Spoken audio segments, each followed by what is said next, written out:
Oke guys, welcome to Daily Charting with Toshi, di mana kita akan daily chart your favorite cryptocurrencies. Oke guys, dalam 24 jam terakhir, cryptocurrency market ada peningkatan sebesar 4,65%.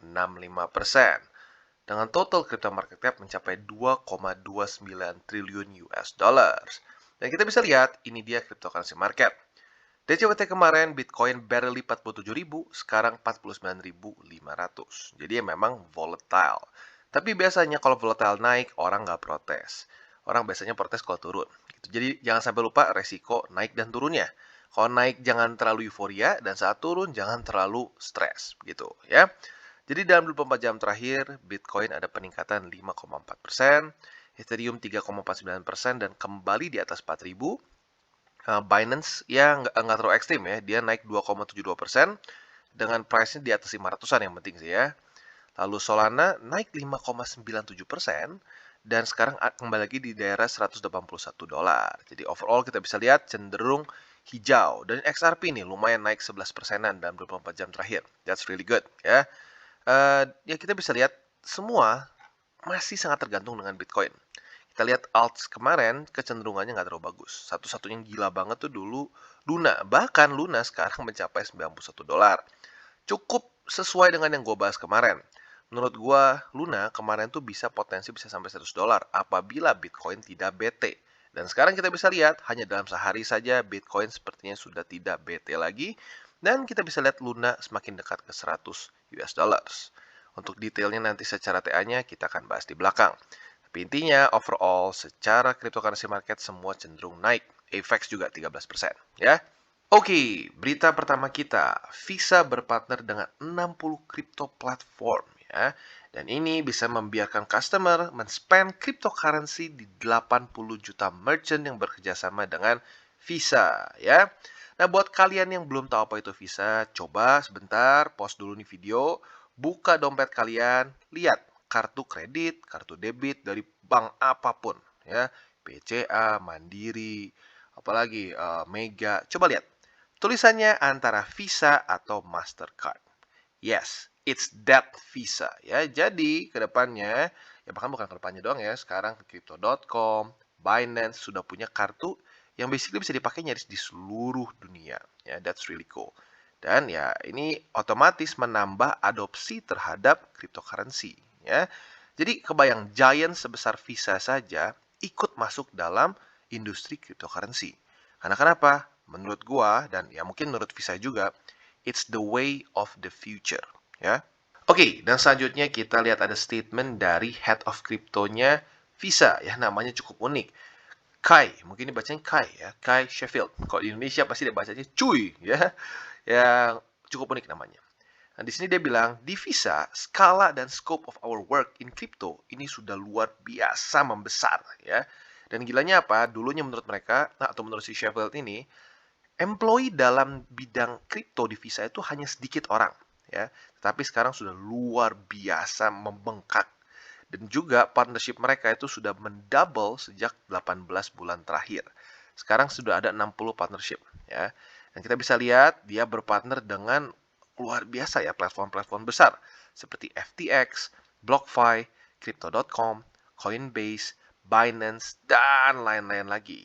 Dan ya seperti yang kita lihat mereka launch card programs. Ya kalau buat kalian yang penasaran boleh coba buka tuh ya. Di Binance kita sebenarnya bisa aja menggunakan kartu Binance, tapi kayaknya di Indonesia masih belum bisa ya. Kemungkinan besar baru bisa di negara-negara maju di sana lah ya, Amerika Serikat, lalu di Inggris dan lain-lain. Tapi intinya apa? Intinya Visa sangat tertarik untuk kerjasama dengan platform-platform kripto. Berarti artinya apa? Ya mereka melihat semakin banyak adopsi di dalam dunia cryptocurrency markets. Ya bukan cuma marketnya aja ya, tapi dunia cryptocurrency gitu ya. Jadi sekali lagi, ayo buat yang belum adopsi, ayo coba kita adopsi cryptocurrency. Oke, sekarang kita kembali lagi akan masuk ke chart, yaitu BTC USD tentunya ya. Dimana kita bisa lihat literally DCWT kemarin, ya, kita bahas Bitcoin itu sedang di daerah 47.000, berarti di daerah sini nih. Di bawah dari MA50 di weekly. Tetapi pada hari ini kita bisa lihat dia sudah kembali lagi di atas. Walaupun tetap ingat belum close, masih lama ya. Masih ada 5 hari lagi lah kasarnya kurang lebih ya. Nah, tapi kalau kita lihat, seperti yang gue bahas di DCWT kemarin, kok sedikit mirip dengan di sini ya. Bahkan gue ngomong waktu itu sebelum ada movement seperti ini nih. Jadi ingat guys, sering kali terjadi adalah apa di markets? Shakeout ya. Shakeout itu adalah para whales gitu ya, para ya kalau kesannya bandar tuh mungkin lebih tepatnya whales lah ya, para whales yang memegang banyak koin itu ingin men-shake out orang-orang yang over leverage atau orang-orang yang punya weak hands gitu ya, yang beli di atas dan akhirnya sell di bawah gitu ya. Karena kenapa? Takut gitu. Dan lucunya seringkali pola itu tuh bisa terlihat. Nah, itu tuh disebutnya apa? Seringkali disebutnya pola akumulasi dan distribusi Wyckoff gitu ya. Dan di sini kemarin sedikit ada kemiripan dengan pola akumulasi Wyckoff ya. Nah, kalau kita lihat overall di sini ya, andaikan si Bitcoin ini berhasil close lagi di atas dari MA50 dan movementnya mirip seperti ini, ya menjadi satu hal yang mungkin saja akan ada movement seperti ini lagi, gitu ya. Nah, jadi overall kita bisa lihat bahwa cryptocurrency market ini adalah satu aset yang sangat volatile, gitu ya. Bahkan Bitcoin sekalipun, kemarin di 47 ribuan, sekarang sudah di atas 49 ribu, gitu. Hanya dalam waktu 24 jam saja. Jadi ya ini dia cryptocurrency. It's fast gitu. It's fast, it's volatile. Kalau nggak siap ya jangan main crypto gitu ya, karena memang sifatnya seperti ini ya. Nah, kalau kita lihat berita bagus lagi apa? Dia close di atas dari MA20 di daily.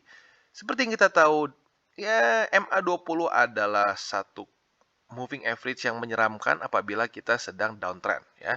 Karena ya kenapa? Lihat di sini dipukul, dipukul di sini ya, Cardano juga dan lain-lain ya.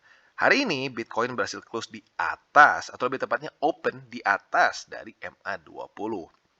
And that's good ya. Dan technically speaking, lower high di sini ketembus. Walaupun tipis sih ketembusnya ya. Kalau di sini kan lower high tertingginya itu di 49.500. Nah, di hari ini paling tinggi di 49.000 mana? 600 ya. Artinya apa? Technically speaking, lower high di sini sudah ketembus. Semoga saja movementnya bisa seperti ini. Ya, naik lagi, nggak apa-apa terpantul di sini. Nah, tapi membuat apa? Higher high, higher low. Nah, ini yang kita cari nih. Ini yang kita cari. Apabila bisa terjadi movement seperti ini, that's really good for the markets. Terutama bukan cuma buat Bitcoin, tapi for the whole markets. Jadi kurang lebih seperti itu untuk Bitcoin. Kalau gue pribadi sih sekarang lebih wait and see dulu ya, karena ya sekarang mau beli di mana juga gitu kalau di daily ya. Tapi kalau mau paksain di 4 hourly ya technically bisa sih. Tapi ya kalau gue pribadi sih gue tunggu sampai terjadi movement seperti itu. Higher high, higher low gitu. Tapi ya kalau lo yang agresif banget ya tinggal di sini aja ya. Apabila terpantul di MA50 atau 20 di 4 hourly chart, boleh aja lo tambah posisi. Tapi sekali lagi gue ngingetin, itu masih cukup beresiko karena belum ada konfirmasi lagi ya. Jadi kurang lebih seperti itu untuk Bitcoin. Oke, dan selanjutnya Luna ya. Bagi kalian yang sudah nonton DCWT gue kemarin, gue literally ngomong Luna kalau Bitcoin gak ngambek, ini bisa dengan lebih mudah lagi naik ke atas, bahkan bisa sampai ke $100 menurut gue ya. Dan kita bisa lihat lucunya literally beberapa jam setelah itu Luna menunjukkan bukan Luna tapi BTC menunjukkan bahwa dia mulai nggak ngambek ya, dia mulai naik lagi. Dan otomatis kita bisa lihat langsung Luna ikutan naik. Ya, jadi ini sekali lagi membuktikan bahwa BTC ini masih mempunyai influence yang besar terhadap altcoins apapun. Gitu ya, bahkan altcoins yang sedang melawan arus. Semakin Bitcoin cenderung bullish, bahkan Luna yang sedang ada momentum ke atas pun bisa ikut lebih besar lagi. Ya, tinggal pertanyaan satu nih, apakah $100 duluan atau koreksi dulu baru mantul ke $100? Menurut gue sih gitu ya. Tapi baik lagi dengan pertimbangan kalau BTC nggak ngambek lagi ya, karena kita baik lagi semuanya masih dikontrol BTC. Kalau BTC lanjut ke 50.000 bahkan bisa balik ke 60.000 ya Luna menurut gue $100 sih di tangan ya. Jadi kurang lebih seperti itu untuk Luna, dan kalau gue pribadi sih masih ada terus buy limit yang setia nunggu di MA20 di daily ya. Tetapi kalau kita lihat momentum Luna ini sepertinya lagi dalam masa-masa price discovery mode. Jadi boleh aja lu tambah posisi, tapi lebih dikit ya, lebih kecil. Andaikan misalkan di sini di daily andaikan lu pasang kesannya 1 juta gitu ya, atau berapa lah terserah lu. Kalau di 4 hourly ya lu pasang berapa ratus ribu lah gitu ya, lebih kecil. Karena kenapa? ya resikonya lebih besar. Tapi ya lumayan lah buat averaging ke atas, gitu ya. Jadi kalau gua pribadi sih boleh aja di 4 hourly chart di MA20. Kalau lu buletin di $80, oke. Atau buat lu lebih konservatif bisa tetap dengan setia pasang di MA20 di daily ya. Jadi kurang lebih seperti itu untuk Luna, dan ingat sekali lagi semua DCWT maupun review kripto gua dan lain-lain itu semua sifatnya adalah edukasi, not a financial advice, dan gua bukan financial advisor ya. Jadi ingat sekali lagi untuk selalu ya manage your risk and do your own research.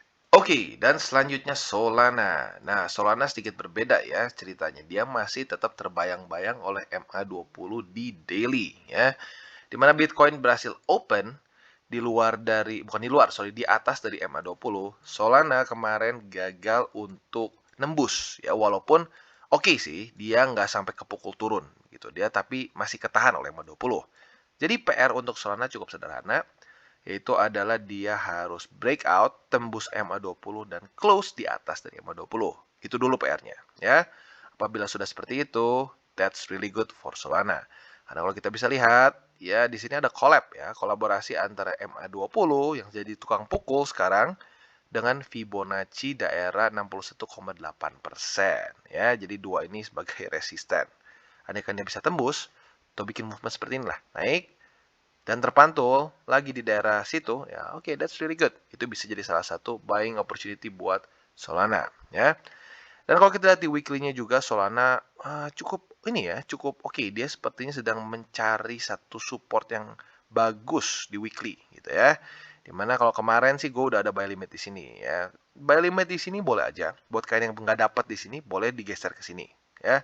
Jadi boleh pasang di $168 ya untuk buy limit di weekly MA20. Dan juga bisa aja pasang juga di mungkin ya kalau di 4 hour dan daily sih kayaknya gue belum bisa saranin lah. Lebih baik itu aja. Buat kalian yang belum punya posisi Solana, boleh aja pasang buy limit di daerah $168 yaitu di MA20 di weekly ya. Jadi kurang lebih seperti itu untuk Solana, dan overall quite good ya. Secara strukturnya quite good. Dia kemarin dengan sangat jelas mendapatkan support di MA20 di weekly. Oke, dan selanjutnya Cardano, di mana kita bisa lihat Cardano cukup baik ya. Kemarin dia bahkan nggak retest lagi $1.20. Dan kita bisa lihat walaupun bagus kemarin, tetapi kita bisa lihat juga bahwa Cardano cenderung reluctant untuk menembus MA20. Kenapa? Mungkin trauma dengan di sini ya. Dia dipukulnya luar biasa, langsung ditampar dan dibanting gitu kesannya ya. Kalau di sini kita bisa lihat, ya dia minimal nggak sampai nembus $1.20. Berkali-kali loh dia tes. 1, 2, 3, 4, 5, 6, 7, 8. Ya, 8 kali dites tapi tidak tembus. Ya, tinggal kita lihat nih siapa yang lebih kuat. Seperti yang kita bisa lihat dengan secara visualisasinya ya. Ini seperti permainan pingpong antara MA20 dengan $1.20. Siapa yang menang ya kita harus lihat. Nggak bisa kita tebak-tebak gitu ya. Nah, apa yang harus dilakukan oleh Cardano? Yang pertama adalah dia tembus dulu MA20 dan dia retest. Itu yang pertama ya. Tapi lebih bagus lagi kalau bisa seperti ini. Dia breakout, nggak apa-apa terreject oleh $1.50, turun lagi, tetapi dia terpantulnya di daerah sini ya, yaitu adalah previous lower high dia gitu ya. Kalau bisa terjadi seperti itu, that's really good. Karena kenapa? Sekali lagi dia membuat higher high, higher low. Nah, jadi itu yang kita cari ya. Quite simple kok sebenarnya. Dan ini hanya bisa kita lakukan dengan efektif apabila kita bisa baca chart, kita bisa buka chart gitu. Kalau kalian mau lihat cuma dari angka doang, susah, sangat-sangat susah gitu. Jadi buat apa mempersulit diri? Bukalah chart, pelajarilah teknik analisis gitu ya. Jadi kurang lebih seperti itu untuk Cardano, dan kalau gue pribadi sih gue belum nambah lagi posisi ya. Gue sudah ada posisi di $1.20. Ya tinggal kita tunggu siapa yang menang ya. Oke, dan kita bisa lihat Matic, dia sedang mencari new all time high ya, sudah dekat-dekat nih, sudah tipis-tipis. Dimana kemarin bukan kemarin ya, beberapa bulan lalu di Mei sebelum crash ya, itu dia mencapai all time high di $2 lebih 70 sen. Dan sekarang kita bisa lihat sudah cukup dekat ya, sudah di daerah situ-situ. Dan ya kita bisa lihat salah satu alasannya secara fundamental adalah yang paling kuat itu dia sudah bukan kerjasama ya, lebih tepatnya Uniswap itu sudah launch di Matic Ya, di mana kita tahu salah satu komplain terbesar dari Ethereum adalah scalability mereka. Ya, terlalu mahal untuk kita transaksi di Ethereum Network. Nah, seperti yang kita tahu, layer 2 dari Ethereum Network yang paling populer adalah Matic atau Polygon. Otomatis karena dari itu, ya sekarang kita bisa lihat project-project besar di Ethereum mulai launch juga di Matic. Ya, dan ini dia penyebab momentumnya cenderung naik karena itu, ya. Dan selanjutnya kita bisa lihat juga bahwa ini kembali lagi menjadi satu resisten yang luar biasa ya. All time high sebelumnya itu bisa menjadi resisten yang luar biasa besar. Makanya kemarin di sini sama-sama dia terpantul juga di daerah situ, atau bukan terpantul, lebih tepatnya di reject oleh daerah sini juga kan. Nah, jadi kita mau lihat dalam waktu beberapa hari ke depan, apakah dia bisa close di atas dari sini. Kalau kita lihat di sini, close sebelumnya itu di $2.34. Nah, bisa nggak Matic close di atas dari $2.34? Atau ya bolehlah lebih bagus lagi di $2.50, $2.60. Kalau bisa seperti itu, artinya apa? Trend Matic ini luar biasa, momentumnya besar. Gitu ya. Jadi kurang lebih kalau untuk Matic sih gue pribadi, andaikan lu belum dapet di MA20 kemarin, ya boleh pasang lagi di situ. Kalau gue pribadi sudah ada posisi di daerah sini ya, di MA20 sini dan di daerah sini seingat gue. Dan juga bisa saja kalian pasang juga di sini, yaitu di daerah $2.24. Itu adalah Fibonacci support yang sebelumnya resisten nih sebenarnya. Jadi ini Fibonacci support ya. Jadi kurang lebih seperti itu untuk Matic dan overall bisa dibilang dia luar biasa ya secara momentum. Oke, dan selanjutnya AVAX. Luar biasa ya, AVAX luar biasa banget. Padahal tanggal 19 Desember kemarin sepertinya sudah siap-siap koreksi dulu. Dan gue udah siap-siap nih, gue udah pasang buy limit di 50, besoknya terus turun dan akhirnya malah bukannya kena langsung naik lagi ke atas. Ya, well itu dia, menunjukkan bahwa kita bukan yang punya market. Kita bisa berspekulasi, kita bisa beranalisa, tetapi kita nggak bisa 100% kontrol dia mau kemana. Gitu. Tapi secara pergerakannya overall ya cukup benar ya. Ada dulu corrective movement dan baru naik. Gitu. Jadi tidak ada aset yang naiknya gini nih, boom, ya naik terus aja, nggak ada koreksi sama sekali. Pasti ada koreksinya, ya. Nah, sekarang kalau kita lihat kemarin ini bagus, bagus banget. Karena kenapa? Secara struktur dia menembus previous lower high di sini. Dimana kemarin pada tanggal pada bulan November lah, dia mulai FX ini mulai kehilangan momentum ya karena ya baik lagi karena Bitcoin ngambek ya. Dia mulai kehilangan momentum dan di sini dia membuat lower high. Bagusnya apa?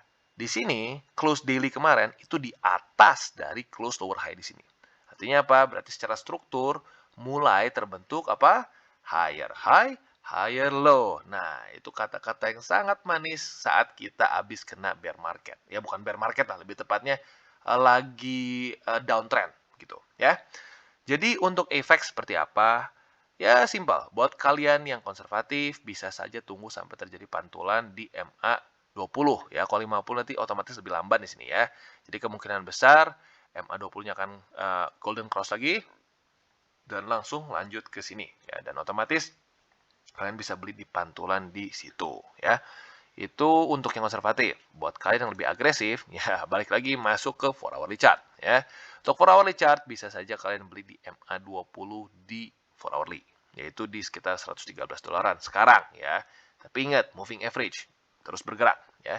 Jadi jangan lupa untuk selalu buka chart. Dan menurut gue orang udah selalu mulai buka chart sih ya. Kalau gue lihat di grup dan lain-lain, pembicaranya udah lebih ke teknis, bukan cuma bang beli di mana. Kalau lu perhatiin sekarang gue udah nyaris nggak balas sama sekali di grup kalau ada yang nanya, bang beli di mana?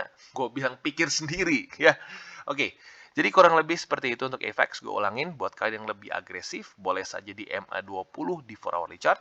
Buat kalian yang lebih konservatif, tunggu sampai MA20-nya golden cross dan beli di pantulan MA20 ya.